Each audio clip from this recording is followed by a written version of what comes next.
Hello student, आज हम पढ़ने वाले हैं about graphical method of solution of a pair linear equation.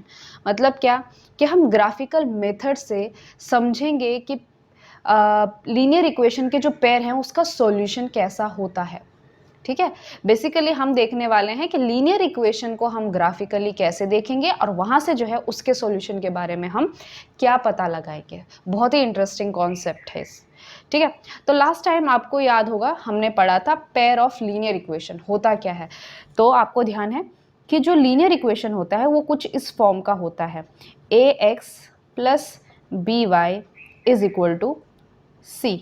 ठीक है, अब क्योंकि यहाँ पे पेयर में है, पेयर में है मतलब क्या कि यहाँ पे दो इक्वेशन होंगी। ठीक है, इसको ढंग से लिख देते हैं, a x plus b y is equal to c. ठीक है, और दूसरा आपका हो जाएगा, क्योंकि हमको दूसरा दिखाना है तो इसको मैं एक नंबर देती हूँ, जैसे A1 B1 C1।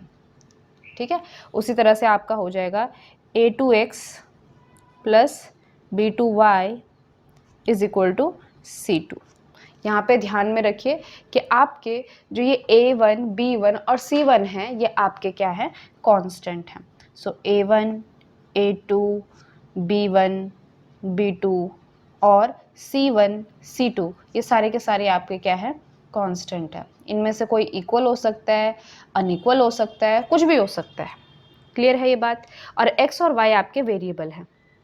ठीक, तो सबसे पहली बात, सॉल्यूशन का क्या मतलब है, what do you understand by solution.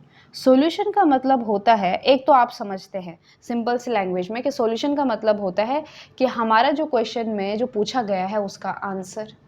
ठीक है, लेकिन थोड़ा सा और मैथ्स के अच्छी भाषा में कहूँ तो जैसे कि इन दो इक्वेशन का सॉल्यूशन का मतलब होगा जो इन इक्वेशन को सेटिस्फाई करेंगे। ठीक है, तो सॉल्यूशन का मतलब होगा कि ऐसे x और y जो, क्योंकि हमें इन दोनों का एक साथ निकालना है। ठीक है, सिर्फ इसका नहीं, इन दोनों का एक साथ निकालना है। आपको ध्यान होगा कि ये दोनों इक्वेशन जो हम बना रहे थे किसी क्वेश्चन में तो वो कंडीशन से बन रही थी। ठीक है, तो वो दोनों कंडीशन को सेटिस्फाई करना चाहिए। तो x और y शुड सेटिस्फाई और satisfies what, both the equation. समझ गए। तो इक्वेशन को सेटिस्फाई करने का क्या मतलब है कि अगर मैं x और y का वैल्यू यहाँ पे पुट करूँ तो मेरा जो LHS और RHS है वो सेम होना चाहिए। मतलब जैसे कि इस केस में पुट किया तो इसका आंसर जो है आपका C2 आना चाहिए, इस केस में पुट किया तो इसका आंसर C1 आना चाहिए, उसे हम सॉल्यूशन कहेंगे। ठीक है, अब कैसे इस सॉल्यूशन को निकालेंगे, थोड़ा सा ग्राफिकली इस चीज़ को समझते हैं। देखो, ये जो इक्वेशन है ये दोनों ये लाइन को रिप्रेजेंट करती है। ठीक है, तो जो आपका A1x plus B1y is equal to C1 है, ये एक लाइन को रिप्रेजेंट करती है। मान लो वो लाइन कुछ इस तरह की है। ठीक है, दूसरा क्या है आपका A2x plus B2y is equal to C2, ये भी आप लाइन को रिप्रेजेंट करती है। और आप जो है XY प्लेन में बड़े आसानी से x और y के अलग अलग वैल्यू पुट करके लाइन को ड्रॉ कर सकते हो। ये दूसरी लाइन हो गई। ठीक है, अब लाइन के बारे में आप क्या कह सकते हैं, लाइन के बारे में आप ये कह सकते हैं या तो वो लाइन पैरेलल होंगी या तो इंटरसेक्ट करेंगे, या तो एक और कंडीशन देखो, या तो ये दोनों लाइन पैरेलल होंगी। ठीक है, तो या तो ये पैरेलल हो सकती है इस तरह से। तो ये हो गई दो लाइन, ये हमारी प्लेन में चल रही है। ठीक है, या तो ये दोनों लाइन जो है ना इंटरसेक्ट कर सकती है, कैसे भी कर सकते हैं। जैसे पैरेलल है तो ये ऐसे भी पैरेलल हो सकती है, ऐसे भी पैरेलल हो सकती है, इनकी मर्जी है जैसे इनका नेचर रहेगा। ठीक है ना। और दूसरा ये हो सकता है कि ये इंटरसेक्ट कर रही हूँ कुछ इस तरह से, या फिर इस तरह से, कैसे भी इंटरसेक्ट कर रही हूँ। तो जब भी दो लाइन इंटरसेक्ट करती है तो ऑब्वियसली वो एक पॉइंट पर इंटरसेक्ट करती है। ठीक है, कभी आपने नहीं सुना होगा कि लाइन जो है दो पॉइंट्स पे इंटरसेक्ट कर रही है, एक पॉइंट पे इंटरसेक्ट कर रही है। या तो वो इन्फिनाइटली मेनी पॉइंट पे इंटरसेक्ट करेगी, कब, जब तीसरी कंडीशन आएगी आपकी, जब ये लाइन एक के ऊपर एक इस तरह से हो। अब इसमें जो है आपको नीचे की लाइन नहीं दिखेगी, क्यों, क्योंकि ये दोनों लाइन एक ही है। ठीक है, या तो तीसरा केस क्या हो सकता है कि एक के ऊपर एक हो, यानी कि ये कोइंसिडेंट कर रही हूँ। ठीक, अब देखो सॉल्यूशन का क्या मतलब है, यहाँ पे थोड़ा ध्यान से देखो। सॉल्यूशन का मतलब है कि x से x और y जो इसको भी सेटिस्फाई करे, इसको भी सेटिस्फाई करे। अब जो सॉल्यूशन यहाँ पे होने वाला है, हमेशा ध्यान में रखिए, ये पॉइंट होने वाला है। ठीक है, मतलब क्या कि ये कुछ x, y इस टाइप का होने वाला है। ये x y जो है एक पॉइंट है, किसमें, 2D में, एक्स वाई प्लेन में। ठीक है, ये एक पॉइंट को डिनोट करता है। तो मुझे एक बात बताओ, आपको इन दो लाइन में कोई ऐसा पॉइंट मिल रहा है जो इस लाइन पर भी हो और इस लाइन पर भी हो, मतलब जो इस लाइन को भी सेटिस्फाई कर रहा हो, इस लाइन को भी सेटिस्फाई कर रहा हो। इस लाइन पे तमाम जितने इसके ऊपर जो ये पॉइंट्स है ना, ये इसको सेटिस्फाई करती है। सारे पॉइंट्स इसके ऊपर जो है ना, वो इसको सेटिस्फाई करती है। लेकिन क्या आपको कोई ऐसा पॉइंट मिल रहा है जो इसको और इसको सेटिस्फाई करे? नहीं मिल रहा है। जैसे कि इस केस में मिल रहा है, देखो इसमें बहुत सारे पॉइंट्स हैं। कितने पॉइंट्स हैं? Infinitely many. इस पे भी बहुत सारे पॉइंट्स हैं, लेकिन एक पॉइंट यहाँ पे ऐसा है, दिस वन पॉइंट, एक पॉइंट यहाँ पे ऐसा है जो इस लाइन को भी सेटिस्फाई कर रहा है और इस लाइन को भी सेटिस्फाई कर रहा है। तो यही इसका क्या है, इस केस में सॉल्यूशन है। बात समझ में आ रही है? अब इसमें क्या है, इसमें सारे पॉइंट जो है ना, वो सारे पॉइंट्स पे लाई कर रहे हैं, मतलब इसमें भी सॉल्यूशन है।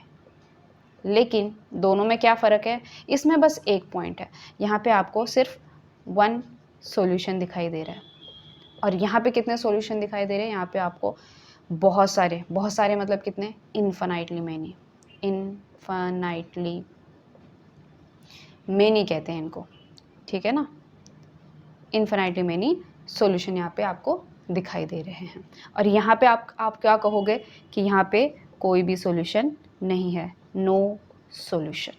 इतनी बात समझ में आ गई?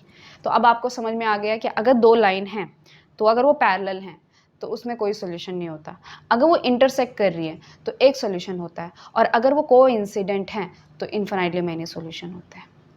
ठीक है, तो इनको ज़रा हम नाम दे दें। तो ये हो गई आपकी पैरेलल लाइंस। तो पैरेलल लाइंस में कोई सॉल्यूशन नहीं होता है। ये होगी आपकी इंटरसेक्टिंग लाइन। ठीक है, और ये हो गई आपकी कोइंसिडेंट लाइन, कोइंसिडेंट लाइन। इतनी बात समझ में आ गई आप सब लोगों को?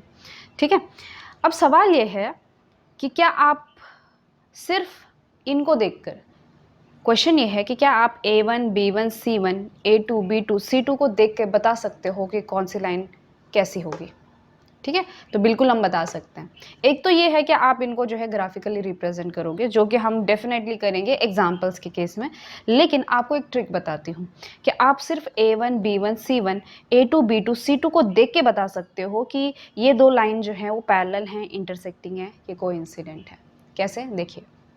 तो आपको करना क्या है, आपको कुछ नहीं करना, बस आपको जो है A1 अपॉन A2 ये निकालना है, B1 अपॉन B2 ये निकालना है, C1 अपॉन C2 ये तीनों चीज़ें निकालनी है, कैलकुलेट करनी है आपको ये। ठीक है, इन्हीं तीनों रेशो से आपको पता चल जाएगा कि लाइन पैरेलल है, इंटरसेक्टिंग है कि कोइंसिडेंट है। कैसे पता चलेगा? तो चलो थोड़ा सा कॉलम बना देते हैं, A1 upon A2, B1 upon B2, C1 upon C2। यहाँ पे या तो आप कह सकते हो कि ग्राफिकल रिप्रेजेंटेशन, मैं शॉर्टकट में चलती हूँ तो यहाँ पे हम कहेंगे लाइंस, कैसी लाइंस होंगी। ठीक है, और यहाँ पे हम बात करेंगे कि सॉल्यूशन कैसा होगा। जितना आप सिंपल रखें चीज़ों को उतना बेहतर है। चलिए, तो पहला केस क्या, पहला केस हो सकता है कि ये दोनों जो है वो इक्वल हो। तो केस नंबर 1 आपका A1 अपॉन A2 और B1 अपॉन B2, सॉरी ये इक्वल ना हो, पहला केस ये हो सकता है। ठीक है, so this is your case number 1। ठीक, थोड़ा बोर्ड आगे पीछे हो रहा है। ओके, तो ये आपका केस नंबर 1 हो गया। तो ऐसे केस में क्या होता है, जब आपका A1 अपॉन A2 और B1 अपॉन B2 जो है बराबर नहीं आते हैं, तो ऐसे केस में आपकी जो लाइंस होती है ना, वो इंटरसेक्टिंग होती है, दे आर इंटरसेक्टिंग। आपको पता है कि इंटरसेक्टिंग लाइन में सॉल्यूशन कैसा होता है, एक सॉल्यूशन होता है, तो हम इसे कहेंगे कि एग्जैक्टली वन सॉल्यूशन। क्लियर है? अब आपको जो है थोड़ा सा मैथ्स की लैंग्वेज अपनी बढ़ानी पड़ेगी, जिसे हम कहते हैं यूनिक सॉल्यूशन। यूनिक जिसको हिंदी में कहते हैं अद्वितीय। यूनिक मतलब क्या? केवल एक, दूसरा नहीं, अद्वितीय, दूसरा नहीं। ठीक है, so this is exactly one solution. दूसरे केस में आपका क्या हो सकता है? दूसरे केस में हो सकता है कि ये तीनों रेशो इक्वल हो जाए। ठीक है, सो let's say A1 upon A2, B1 upon B2 is equal to C1 upon C2। तो अगर तीनों रेशो इक्वल हो रहे हैं, इसका मतलब ये है कि आप अंदाज़ा लगा सकते हो कि ये लाइन कौन सी होने वाली है? कोइंसिडेंट लाइन होने वाली है। ठीक है, कोइंसिडेंट लाइन मतलब वो सेम लाइन को रिप्रेजेंट कर रही है। तो कोइंसिडेंट में आपको याद है कितने सॉल्यूशन आ रहे थे? सॉल्यूशन आ रहे थे, इसमें सॉल्यूशन यस एग्जिस्ट कर रहा है। कोइंसिडेंट में आपके जो है इन्फिनाइटली मेनी सॉल्यूशन एग्जिस्ट करते हैं। इन्फिनाइटली मेनी सॉल्यूशन, बात समझ में आ गई? ठीक। और तीसरा केस क्या हो सकता है? तीसरा केस हो सकता है कि जैसे कि ये दोनों बराबर हों और लास्ट वाला इक्वल ना हो। यानी क्या कि A1 अपॉन A2 और B1 अपॉन B2 ये दोनों तो बराबर हैं, लेकिन ये C1 और C1 अपॉन C2 के बराबर नहीं है। तो ऐसे जो लाइन होती हैं वो आपकी पैरेलल लाइन होती है। ठीक है, और इस केस में कितने सॉल्यूशन होते हैं? 0 सॉल्यूशन होते हैं। कंफ्यूज मत होना। ठीक है, ये इसका है, ये इसका है, और पैरेलल में 0 सॉल्यूशन। इतनी बात क्लियर है? मतलब क्या कि यहाँ पे सॉल्यूशन एग्जिस्ट नहीं करता, यहाँ पे सॉल्यूशन एग्जिस्ट करता है। अब आपको 2 टर्म और बता देती हूँ। देखो, जब भी सॉल्यूशन होता है, एग्जिस्ट करता है, तो हम ऐसे केस में उस पेयर ऑफ लीनियर इक्वेशन को कहते हैं कि इनका सॉल्यूशन है, तो उन्हें हम कहते हैं कंसिस्टेंट। ओके, तो ये कंसिस्टेंट है। अब इन चीज़ों को आपने ध्यान में रखना है, क्योंकि यहाँ पे सॉल्यूशन एग्जिस्ट कर रहा है। ये वाला भी क्या है? कंसिस्टेंट है। ठीक है, अभी थोड़ी सी आपकी लैंग्वेज जो है थोड़ी सी हाई वाली हो रही है। और ये क्या है? इनकंसिस्टेंट है, इनकंसिस्टेंट। ठीक है, तो क्वेश्चन में आपको पूछ सकते हैं कि बताइए ये जो 2 लाइन गिवन है वो कंसिस्टेंट है कि इनकंसिस्टेंट है। तो आपको समझ में आना चाहिए अच्छा इनका सॉल्यूशन है या नहीं है। तो आप क्या करोगे ऐसे केस में? ये रेशोज निकालोगे, पता करोगे, अगर ये दोनों होंगे तो कंसिस्टेंट, पैरेलल होगा तो इनकंसिस्टेंट। इतनी बात क्लियर है आप लोगों को? अब आपको जो है एग्जाम्पल्स में थोड़ा सा इंटरसेक्टिंग, पैरेलल और इनकंसिस्टेंट लाइन दिखाती हूँ। ठीक है, तो सबसे पहले इंटरसेक्टिंग लाइन बताती हूँ। जैसे ये हो गया आपका x minus 2y is equal to 0। वैसे हम इस चीज़ को डिटेल में अगले वीडियो में देखेंगे। ठीक है, और दूसरी लाइन हो जाएगी आपकी 3x plus 4y is equal to 0। आप ये एक पेयर ऑफ लाइन है। ठीक है, दूसरा मैं आपको बताती हूँ, जैसे कि 2x plus 3y is equal to 9, और इसी के साथ दूसरा है 4x plus 6y is equal to 18।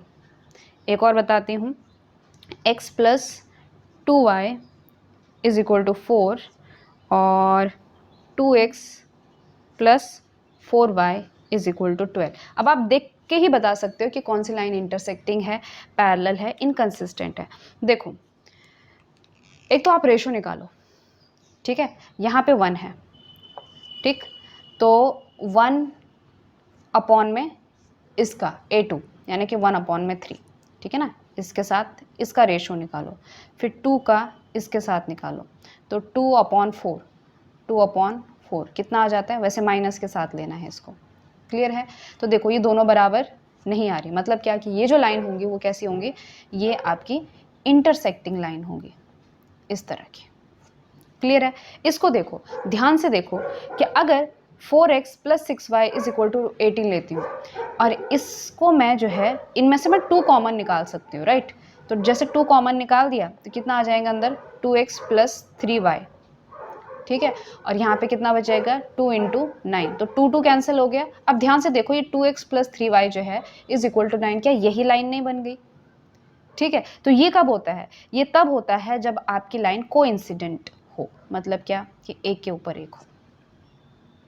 ठीक है, और इस वाले एग्जाम्पल को आप देखो, यहाँ पे ये x प्लस 2y है और यहाँ पे आपका 2x प्लस 4y है। यहाँ से आप कॉमन तो निकाल सकते हो, 2 कॉमन निकाल दिया, x प्लस 2y हो गया। चलो यहाँ से भी कॉमन निकाल दो, 2 इंटू 6 हो गया, 2 कैंसिल हो गया। अब इसमें और ऊपर वाले में फ़र्क क्या है कि यहाँ पे भी x प्लस 2y बचा, यहाँ पे भी x प्लस 2y बना, तो ये तो इक्वल आ गया। लेकिन यहाँ पे ये 4 आ गया, यहाँ पे ये 6 आ गया, ये डिफरेंट आ गया। ये वाले केस में क्या होता है कि पूरी की पूरी लाइन बराबर आ जाती है। इस वाले केस में क्या होता है कि आपका जो RHS है, जो C वाला पोर्शन है, वो डिफरेंट आ जाता है। तो ये जो लाइन होती है ये आपकी पैरेलल लाइन होती है। चाहो तो आप इसको A1 upon A2 B1 upon B2 से भी कर सकते हो। चलो इसको दिखा देती हूँ मैं। A1 अपॉन A2 देखो 2 अपॉन 4, ठीक है। B1 upon B2 3 upon 6, 3 upon 6, और C1 अपॉन C2 9 अपॉन 18। क्या ये तीनों बराबर है? बिल्कुल है, ठीक है ना। 1 2 1 2 1 2, तीनों क्या आ गए? बराबर आ गए। तो इसका मतलब ये कौन सा केस है? कोइंसिडेंट वाला केस।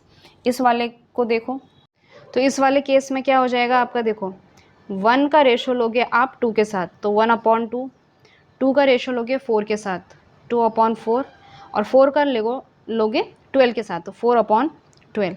तो देखो ये तो बराबर आ रहा है 1 अपॉन 2, ये दोनों तो इक्वल आ गए।